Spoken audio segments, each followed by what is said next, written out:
Good afternoon. It is wonderful to be with you again. Is it really wonderful to be with you again? Sometimes I wonder. But here I am. Like it or not, for the new people here today, God help you. Always try to remember that I am not a guru. I am not a teacher. I am not a yogi. I am a nothing. I am not looking for name or fame. I do not want to go on TV or write books or go on the radio. There is nobody left to want to do these things. There is absolutely nothing I want. And because I do not desire anything from you, I can say what I want. I can insult you. I can do anything because I don't want anything from you. But all is well.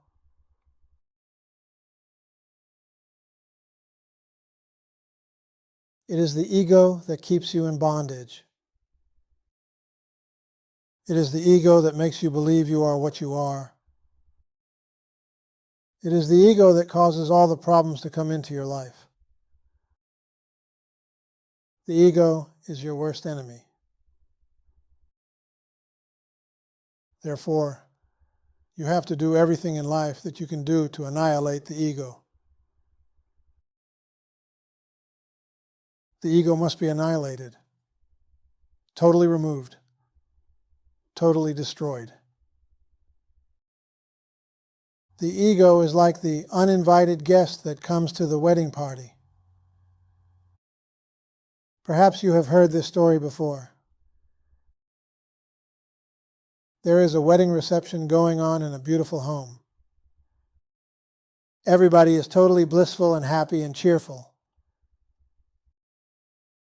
There is singing, there is dancing, there is merriment, there is music.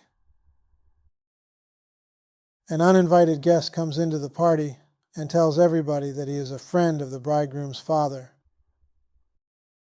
And he starts taking control of the wedding reception. He tells the waiters where to put the food. He tells the musicians what songs to play. He wants to sit everybody in certain places. He gets drunk, he drinks, he eats. The bride's father becomes suspicious and inquires to the bridegroom's father and says, "Who is this person? How did he get here? Where did he come from? What's his status? Who invited him?" The uninvited one heard this going on, and he started to slowly move away until he was out the door and gone forever. The wedding reception is the self, absolute reality. The uninvited guest is the ego that comes along and tells you, you are this and you are that, and you need this and you need that. The ego that tells you all of these things, what to do, how to live. When you sleep at night, the ego resides in the heart center, in the self, where it can give you no trouble. But as soon as you wake up in the morning, the ego jumps from the heart to the brain, and you become cognizant of the body.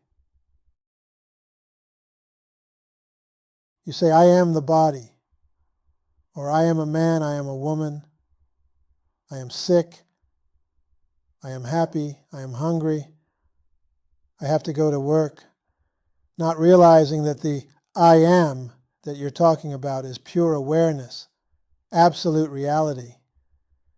But believing the "I am" is individualized. You say, "I am this, I am that, I am an Albanian looking for my cow." You believe all the things that you are what you really are not. This is the ego. If the ego were not present, you would be a delightful being.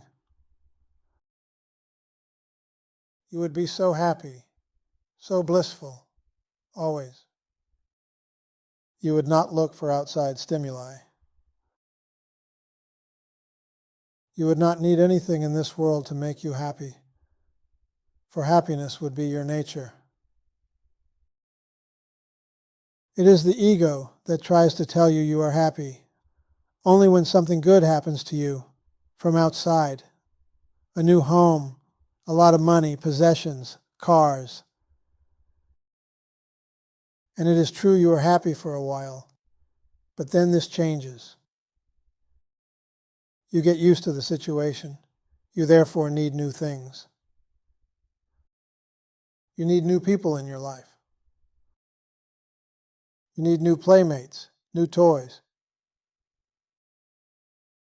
Therefore, since the beginning of time, there have been those beings in this world who have understood this. There was nothing special about these beings.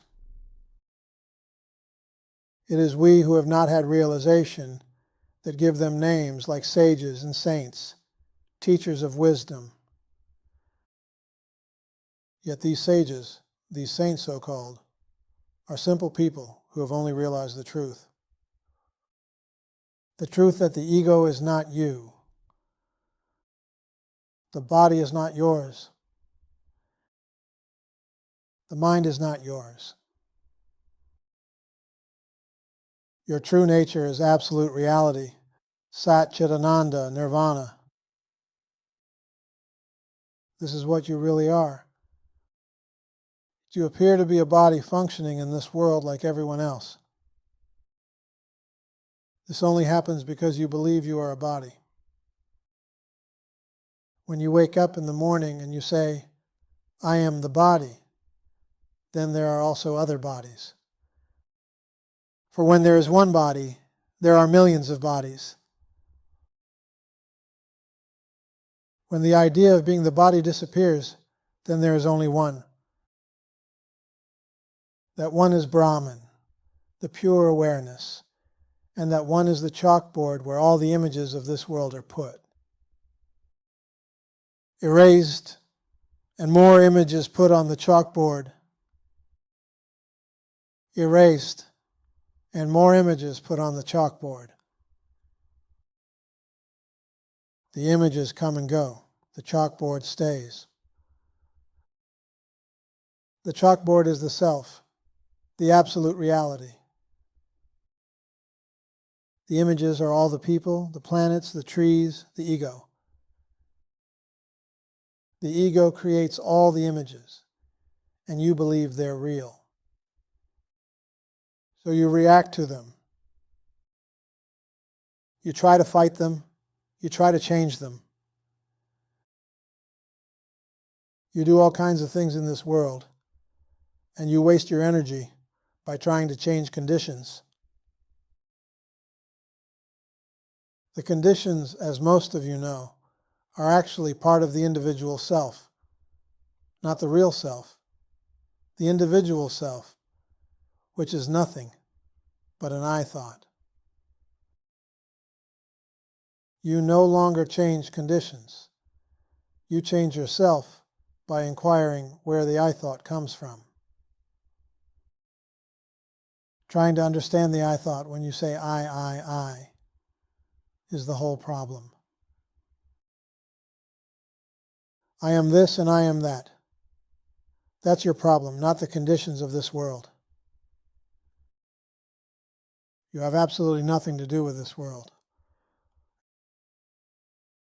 What we call God knows how to take care of this world without our help. Therefore, you do not need to try to bring peace to this world, to solve the riddle of wars and man's inhumanity to man. What you do is solve the riddle of yourself. You try to understand who you are, what you're doing here, where you came from, what is your objective, who are you? You're not who you think you are. For someone gave you a name when you were born, and they told you you were a girl or a boy. It's all words. But who are you really? Where did you come from? They could have called you a dog. Some people still call you a dog, I guess. They could have called you a cat, a leaf, a saucer, and you would have answered to that. But you were born. They gave you a name and called you a girl or a boy. It is we who put labels on everything. It is we who label the entire universe. It is we who say things are good and things are bad, and things are this way and things are that way. We do all of this. Is it any wonder that we suffer? Nothing is real. Nothing is the way that it appears. The beginning of wisdom is when you plead divine ignorance. When you begin to see that you do not understand anything in this world. You have no idea what anything is. You're just born into this world. They give it names, and you have accepted this. The time comes in certain people's lives when they do not wish to accept this any longer. They want to find out the truth. Who am I really? Who am I? I cannot possibly be this body because it changes constantly. Look at yourself. You are not the same person you were 10 years ago or 20 years ago. You're not even permanent. You were born to die. There is no question about this. As soon as you're born, you begin dying. This is true of everything. Animals, vegetables, minerals. With the appearance of anything on this earth, it goes towards death, towards disappearance. So what is this truth? There really is no truth. For when you speak of a truth, you're speaking of something that somebody told you, something you read in a book. But have you had a direct experience of the truth? Have you understood for yourself what you really are? Or have you just accepted what the world has told you?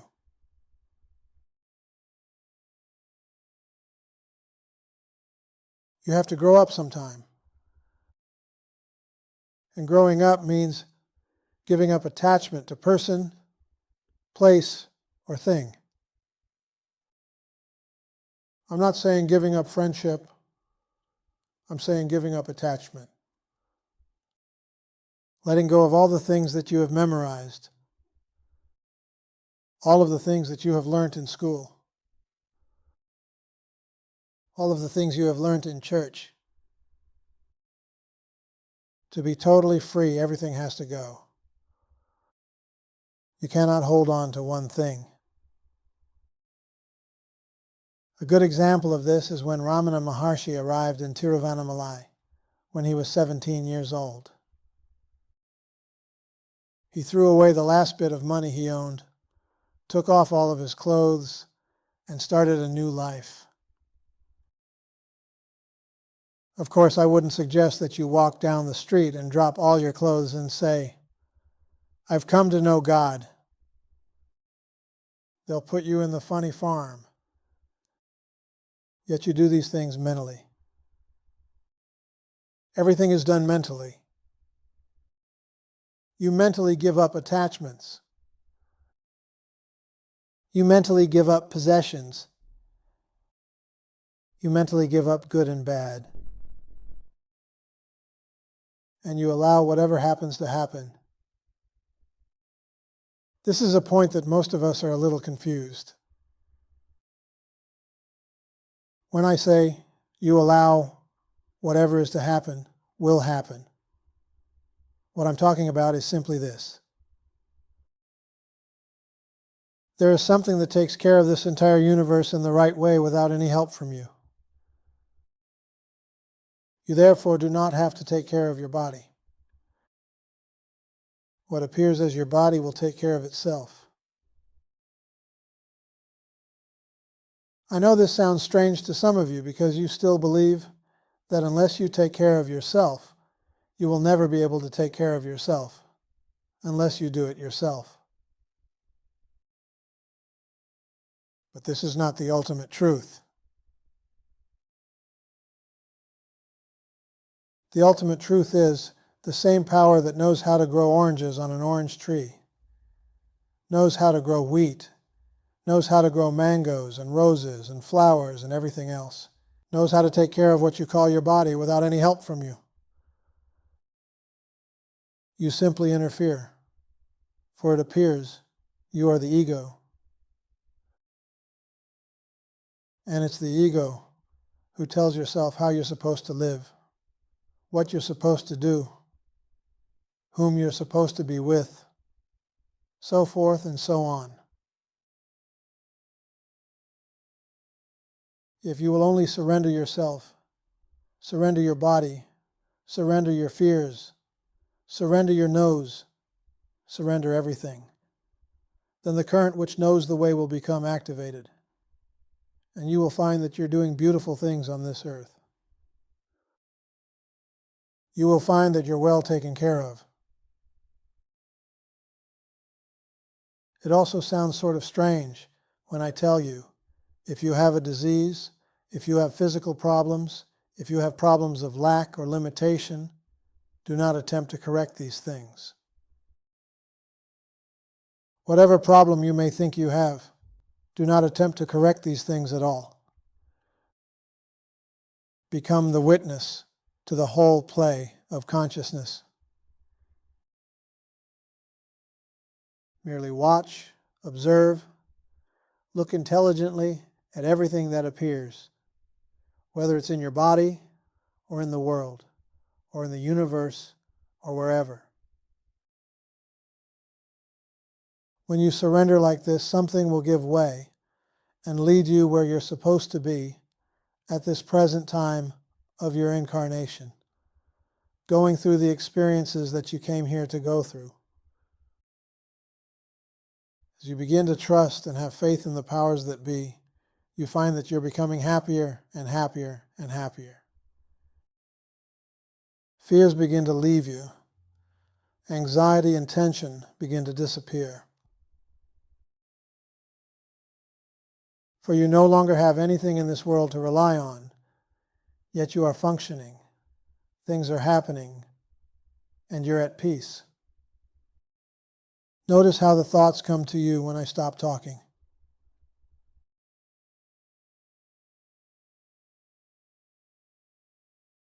You begin to think. All of these years you have believed in your thoughts. Whenever there is silence, whenever there is quietness, thoughts begin to do their work. Watch.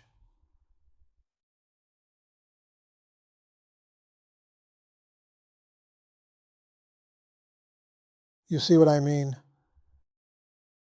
The thoughts are telling you things. What are these thoughts?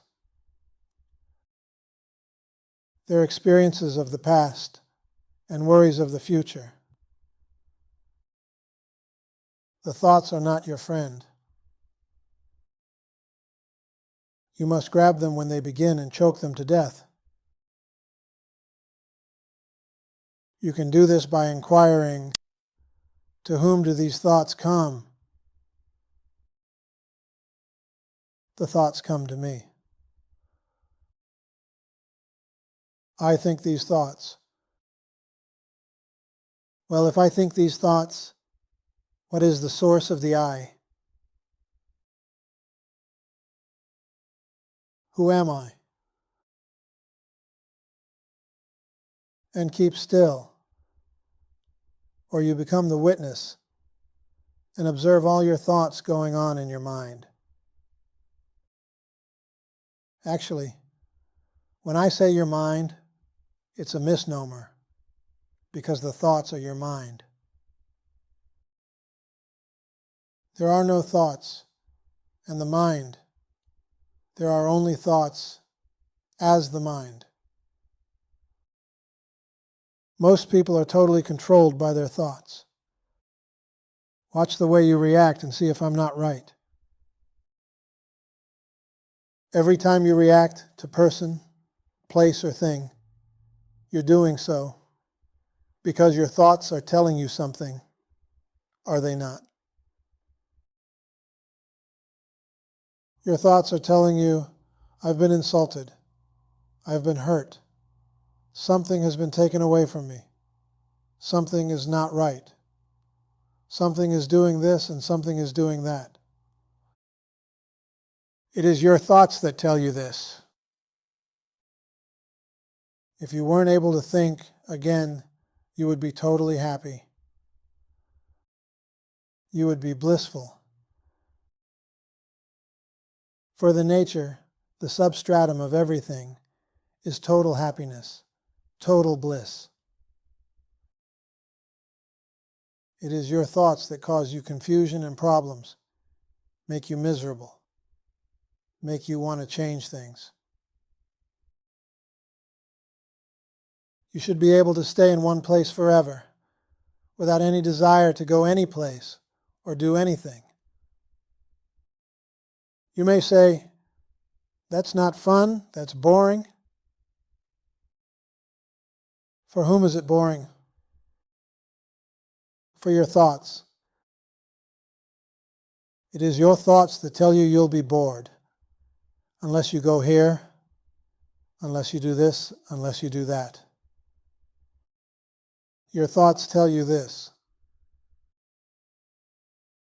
But I can perfectly assure you that if you didn't have any thoughts, you would be the entire universe. Therefore, there would be no place to go. You would become all-pervading, omnipresent. The whole universe would be in you, and you would be in the entire universe. Consequently, there's nothing you have to do. There is no place you have to go. For the happiness that most people are trying to achieve by running all over the place, you already are. You already have. It's you. You're at peace with yourself and peace with the world. Your job is to stop thinking, to remove the thoughts.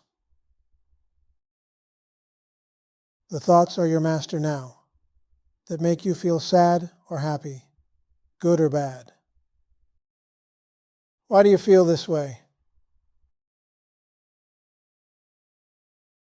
Your thoughts, since you were a little kid, have been impressed by the world conditions, by your parents, by your school, by your church, and they have convinced you and programmed you to believe this is good, this is bad, this is right, this is wrong. Only when you have this are you successful. If you don't have certain things, you are a failure.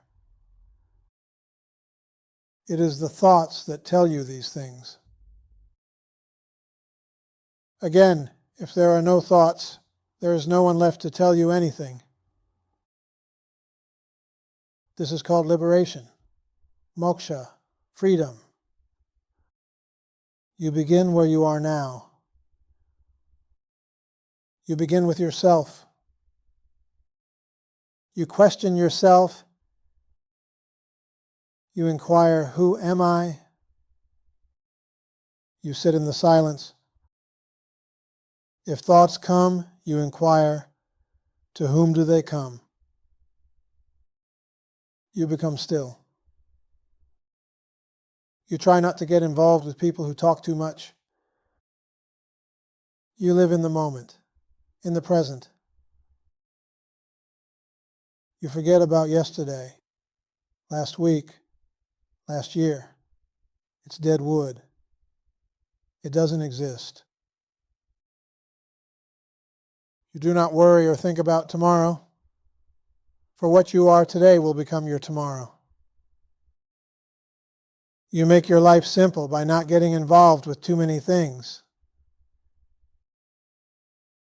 And you watch, you observe, you look, but you do not react. As you keep this up, one day everything will just explode into light, and you will find peace, joy, total bliss, and total happiness. Unfortunately, most people have to be kicked around by life a good deal before they decide that life is not for them.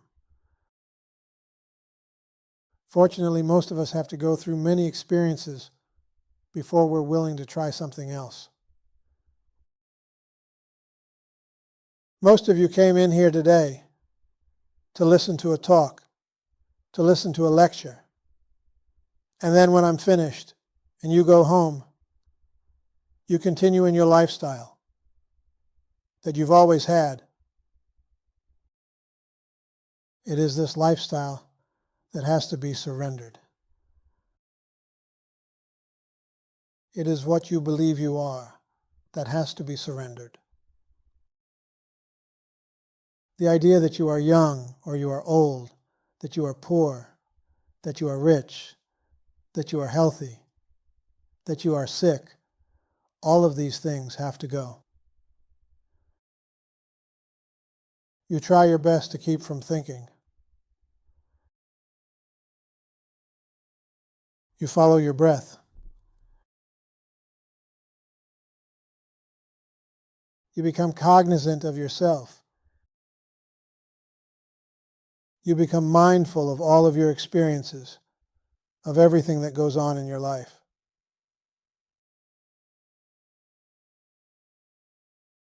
You're doing something. You're not just allowing the vicissitudes of life to hit you square in the face and cause you to react any longer.